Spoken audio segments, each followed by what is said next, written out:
There's a ring clip that's been sitting in my head for weeks. Family in Elkhart, Indiana, 2 a.m. A guy in a gray hoodie walks up their driveway and starts checking the door handle. Their dog, a 90-pound golden retriever named Duke, trots outside through the dog door, tail going like a metronome set to Delighted. He drops a slobbery tennis ball at the guy's feet and just waits. Hoodie guy actually pets him before he leaves, empty-handed, because apparently even burglars have limits on how much joy they can steal from a dog that trusting. The same week, different street.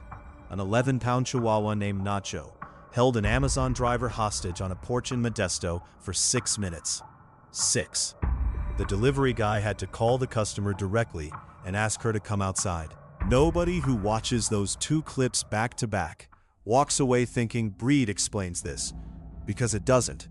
Not the way we've been told it does. I used to believe the size chart. Big dog, more territorial, more bite force, more instinct to hold ground.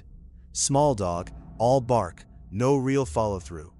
It's the exact logic behind every top 10 guard dog breeds list clogging up pet blogs, usually written by someone who's never owned a dog that wasn't a golden doodle. And it's mostly wrong, which is an annoying thing to admit after repeating it for years. In 2022, a team led by geneticist Eleanor Carlson at the Broad Institute ran genomic and behavioral data from over 18,000 dogs through the Darwin's C-BARQ project.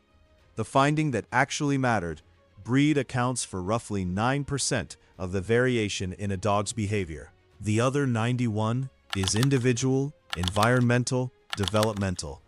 Genetics still shapes things like how a dog processes fear or how quickly it's aroused by a stimulus. But breed alone is a bad predictor of whether your specific dog barricades the door or fetches the intruder a ball. So, if it's not the breed, what is it? Part of it is a distinction most people never learn. Guarding and protecting are not the same behavior, and they don't come from the same place. A dog that guards resources, a food bowl, a bed, a specific human, is running on possessiveness. That's the same wiring that makes a dog growl over a rawhide. A dog that responds to a stranger at 2 a.m. is running on threat assessment, which requires the dog to notice something is wrong, decide it matters, and choose to act on it. Those are 3 separate cognitive steps, and plenty of dogs, regardless of size or breed, get stuck at step 1. They notice. Livestock guardian breeds are the clearest example of what real functional protective instinct looks like, because it was bred for on purpose, over centuries, not marketing copy. Anatolian shepherds and Kangals were selected in Turkey to live with flocks, unsupervised, and make their own calls about what's a threat and what's a coyote 3 fields over minding its own business. That's an independent decision-making animal. It is not the same thing as training a dog to bite on command, which is its own separate discipline entirely. The kind you see in Schutzhund and IPO sport work, built on drive, control, and a specific handler relationship. A family pet with 0 training in either of those systems is running purely on instinct and personality is where things get messy. Here's the piece nobody wants to sit with: the socialization window. James and Helen Scott, working out of the Jackson Laboratory in Bar Harbor, Maine, spent years in the 1950s and into their landmark 1965 study tracking exactly how a puppy's first weeks shape adult temperament.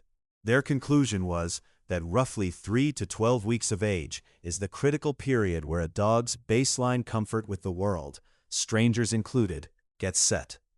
A puppy that meets 50 different people in 50 different outfits during that window tends to grow into a dog that reads new humans as neutral, maybe even exciting. A puppy that spent those same weeks isolated in a breeder's back room tends to grow into a dog running on suspicion by default. And that suspicion doesn't care what breed the tag says. James Serpel built the C-BARQ questionnaire at the University of Pennsylvania back in 2003. And it's still the standard tool researchers use to measure canine behavior across huge samples. One of the things that data keeps confirming: stranger-directed fear and stranger-directed aggression show up as two different, only loosely correlated traits. A dog can be terrified of new people and still never act on it. A dog can be perfectly relaxed and still snap once, out of nowhere, because arousal spiked past some threshold nobody saw coming. That threshold is different in every individual dog, shaped by genetics, sure, but also by whatever happened to that specific animal on a specific Tuesday 3 years ago that you'll never know about. I've got a friend outside Zanesville, Ohio, who trains protection dogs for a living. Actual working animals, not backyard bravado. She told me something that stuck. The dogs she trusts least aren't the aggressive ones. It's the unpredictable ones. A dog that's reliably calm and a dog that's reliably alert are both easier to manage than a dog whose reaction depends on the day, the smell, the weather, whatever invisible variable tipped it that morning. Which loops back to Duke and his tennis ball. Golden retrievers were bred deliberately for over a century to retrieve downed birds without so much as denting the feathers. Softness of mouth and softness of temperament were selected for, together, generation after generation, because a dog with a hair-trigger bite response was useless in that job. You cannot breed 100+ years of be gentle no matter what out of a dog, and then act shocked when that same dog is gentle with a stranger at your back door.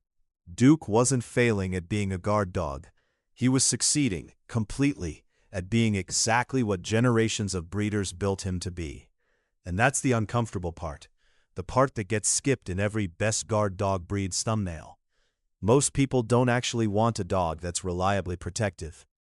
They want a dog that's a cuddly, kid-safe, low-drama family pet for 364 days a year, and then on the one day a stranger tries the back door, instantly and correctly flips into a controlled, discriminating guardian with zero training and zero risk of getting it wrong. Those two temperaments are genetically and behaviorally in tension with each other. You can breed toward one or the other. Getting both, reliably, in the same untrained animal isn't really a thing.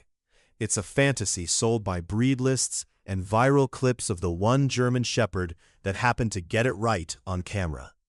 Nacho, the Chihuahua in Modesto, wasn't proof that small dogs make better guards either. He was proof that one particular 11-pound animal on one particular day had a threshold that got crossed. Ask his owner what he does the other 364 days when the mail carrier walks up, and I'd bet the answer isn't nearly as satisfying as the clip.